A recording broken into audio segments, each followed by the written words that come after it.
Sairam to all of you. I'm going to be speaking today on the ideas behind providing Group 4 SSE with life application and how we can think about it. So before I start, I would like to offer this to Swami and pray that he speaks through me with his guidance on how this should happen. So just as I start, I'd like to just sort of discuss how I'm going to go about doing this. The first thing is thinking about how Group 4 life application fits into the overall objectives of Group 4 as a whole.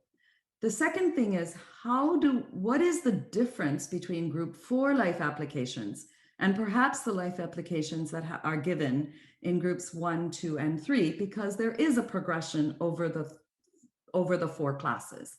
And finally, thinking of a framework in which to develop group 4 life applications.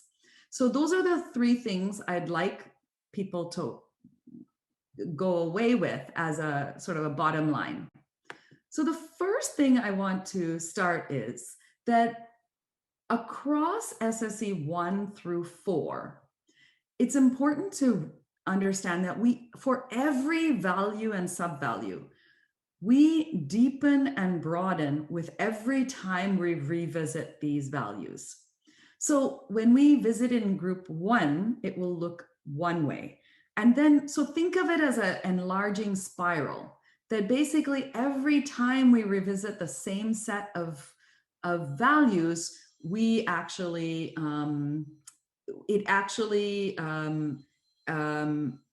deepens and broadens with each revisit. So in group 4, as I see it, the overall objective is that we want to move away from teacher-initiated sadhana to self-directed sadhana, because in groups 1, 2, and 3, the teacher is defining what needs to be done, of course, based on what they perceive of the children and based on everything that Swami is guiding them to do with the class. However, at the end of group 4, the students are going to become young adults, and they're going to participate in the center. They're going to participate in young adult activities, but their individual sadhana is going to be completely self-directed. They're going to choose their activities. They're going to choose their devotional activities. They're going to choose their service activities, and they're going to choose how they interact with Swami's teachings. And so the group 4 overall objective is really to assist in this transition from supervised sadhana to unsupervised sadhana, at least by a teacher. It'll be supervised by themselves. But so when you think about where group 1 starts, they start with, can I recognize a sub-value? Can I recognize a value? And you're giving them the vocabulary for this. When you're in group 2, you're really working on intentionally applying a sub-value. When you're in group 3, you start to recognize that no matter what sub-value is, there's always times when I don't apply it, because I'm not always applying every value or sub-value towards every person all the time. So you recognize when you start to falter. And the next step beyond that is, can I anticipate situations where I won't apply it? And can I avoid the action that I wish to avoid by recognizing these falters when they are mere feelings or thoughts? And so can I anticipate these triggers? So really, you spend the rest of our lives really in steps 3 and 4. And we're always reflecting on when we've made a mistake, or when we're about to make a mistake, or when we're likely to make a mistake, and calling on Swami's guidance for this. So when we think about that, The way we prepare for giving life application, we acknowledge that they have been revisiting these values multiple times. The number of times I've heard in group 3 and group 4, oh, I know about the values, I don't need to know this again, is a lot. So they feel that they don't need additional work, and it is our duty as SSE teachers to show them where they need to deepen and where they need to broaden. Are there situations where they don't have the correct behaviors? Or are there situations where our thoughts and actions are not aligned and we need to really work on our thoughts and feelings, even though the action may be fine? And as I said, usually by groups 3 and 4, they are really at the time when they apply the values sometimes. And so in group 4, we really want them to start being able to actively identify this. The other thing, as we start to prepare what our life applications should look like, is we need to engage with the head, the thoughts and words. We need to engage with the heart, the feelings associated with different things, and we need to engage with the actions. So life applications can actually be involving any of these three. The next thing is that, and I always draw on other areas of my life. So when I think of my continuing medical education, the first thing we are asked to always look at is, can we identify a gap that we need to fill? And in this area of sadhana, there is either a desired transformation in ourselves or a discipline that we're not following quite as much as we would want. So we need the students to get adept at identifying gaps in their sadhana and gaps in their practice. Then they need to choose, we need to guide them towards choosing an activity that will help them fill the gap. Then we need to help them define what's called a SMART goal, a specific, measurable, achievable, relevant, time-bound goal. And so SMART, that is specific, measurable, achievable, relevant, and time-bound. And the reason this is important is I can always say, I want to do more meditation. But how will I know if I've actually done that? Unless you actually can say, I did it or I did not do it at the beginning. And after a period of practice, I did it or I did not do it more. At the end, I won't be able to actually say whether I achieved what I wanted to achieve. So there's two parts to this. In some cases, you want to track the activity. You want to track whether I was disciplined. Did I sit down and meditate 10 minutes or 15 minutes every morning? In other cases, you want to track the transformation it created. For example, last week or last month, I demonstrated that I did this activity more. But now I want to track, did it make me get angry less number of times? Did it make me kinder? Did it make me more peaceful? Did it make me more connected to Swami? And you have to pick a different measurement metric when I track the transformation. And usually some form of journaling or some form of internal reflection tracks the transformation, whereas some sort of external metric tracks the activity.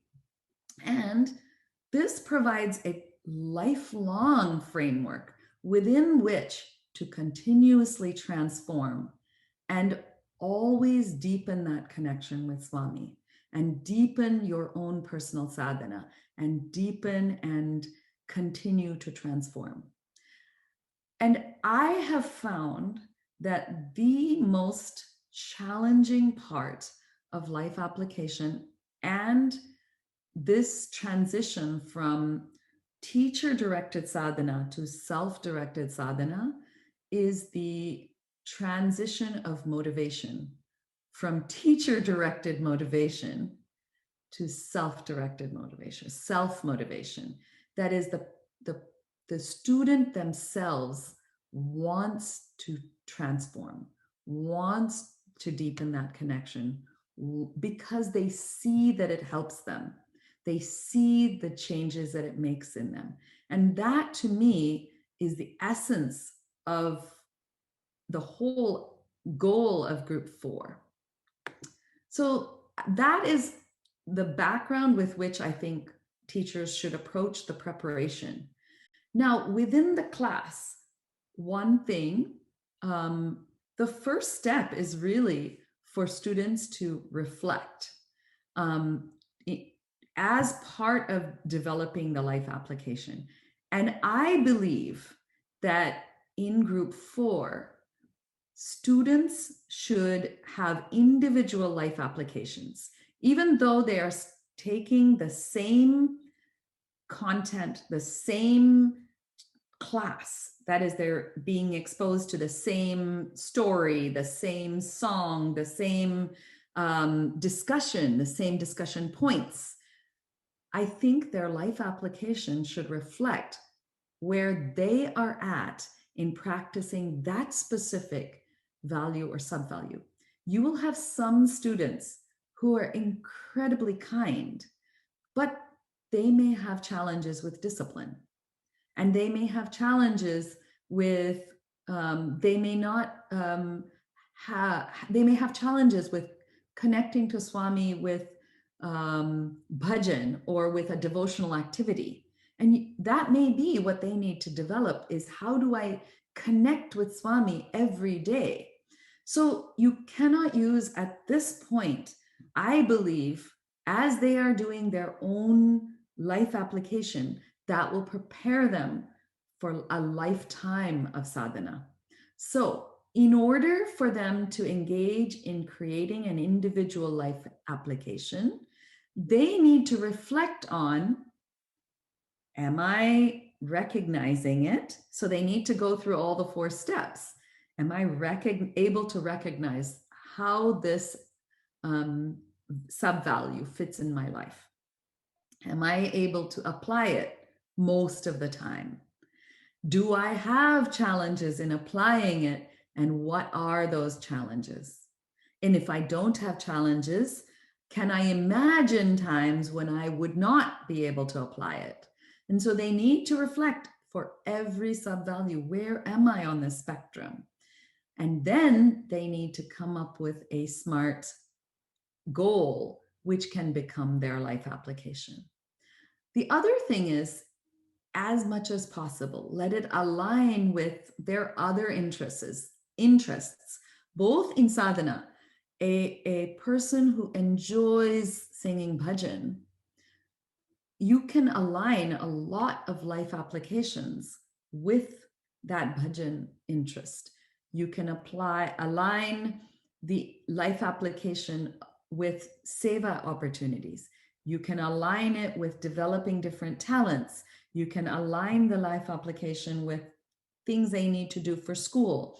You can align it with college applications and college life, which are all the things that are either interesting to them or things that are part of their life. And the most important aspect that I think we need to do in class is to do the motivation piece. And as much as possible, use the peer group to motivate each other. That's what they're going to be doing the rest of their life. We seek out centers for that peer group motivation of deepening our sadhana. And we look to each other. This person in our center has a better way of speaking with other people. That person in our center does a lot of seva. And we look to each other for inspiration and motivation. And that is what you want to create, is a peer group within the class that motivates each other, corrects each other, helps each other to stay connected to Swami, and helps each other to call each other out when they may not be doing as well as they would like or as well as they think they should be. And then, as a follow up after the week is over, I think one of the things as teachers, we want to model ongoing sadhana. We want to join in the self reflection. We want to join in we will create our life applications with SMART goals in the same way to demonstrate to the students that this is a lifelong process that we never want to stop. And both as part of the initial process, we want to discuss potential barriers when we're in the class. What we want to ask them as part of their development of their life application, what barriers do you anticipate in doing this life application? What is going to be your strategy around it? And then in the follow-up, you want to ask, did the strategy work? If it didn't, can you think of a different strategy? And if it did, share it with everybody so that other people can also try that strategy. One of the strategies that one of my students in group 4 did is they just put an alarm on their phone for whatever that particular thing was to overcome the barrier of forgetting. And so these are the sorts of discussions you can have after the fact. And as teachers, I think acknowledging that we weren't perfect in achieving the goal of our sadhana when we weren't. I mean, obviously, if we were able to achieve it, that's fine. But if we weren't able to go that deeper step, acknowledging it, discussing what the barrier was, and then strategizing again, actually models for the students what we are trying to get them to do lifelong. I think it's really important to acknowledge the individual differences and really have the students measuring themselves against their own personal plan rather than a central teacher developed plan. Now, having said that, it's perfectly fine to have little competitions on achieving that personal plan, or even if two people are working on the same thing, to actually have friendly competitions about achieving it. So I think that but what you don't want is a student who's really struggling with anger and struggling with the moving from angry thought or feeling into action, and they're successful there, and comparing them to somebody who's working on an angry thought and making it somehow feel like someone is better or someone is worse. I think it's really important to make it about where you are and what's the next step to becoming closer to Swami, to following Swami's teachings better. And encouraging the meta thinking about sadhana. Meta thinking is thinking about thinking, so meta thinking about sadhana is really about sadhana. So you're actually evaluating and improving it constantly. And I think I cannot say enough that this is really about development of lifelong habits. So then finally, the idea then becomes, how do students progress through group 4? I mean, they start out in 10th grade, then they go to 11th grade, and then they go to 12th grade.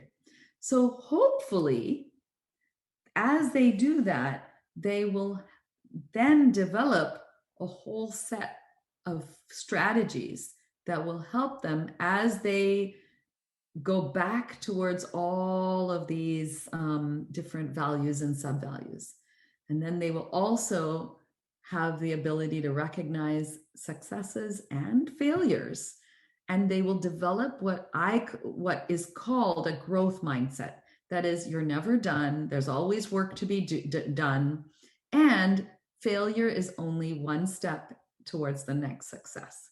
That is the definition of a growth mindset. And I believe that doing all of this develops a spiritual resilience, an emotional resilience in them. And what that is yes, I might fail in following every one of Swami's teachings, but that doesn't make me a bad person. That means I didn't uncover my divinity that day. I'm still a divine being, having a human experience. And though Swami keeps reminding me that I'm divine, I forget. And there's a spiritual resilience that you develop when you recognize that failures are just part of the sadhana. I hope that provides everybody with a framework from which to develop individual life application possibilities, where you elicit that from the students themselves rather than developing it yourself. Students are very creative. They're very able to do this by the time they get to group 4. And I think that we will often find ourselves learning as we teach them. And with that, I will close. Sai Ram.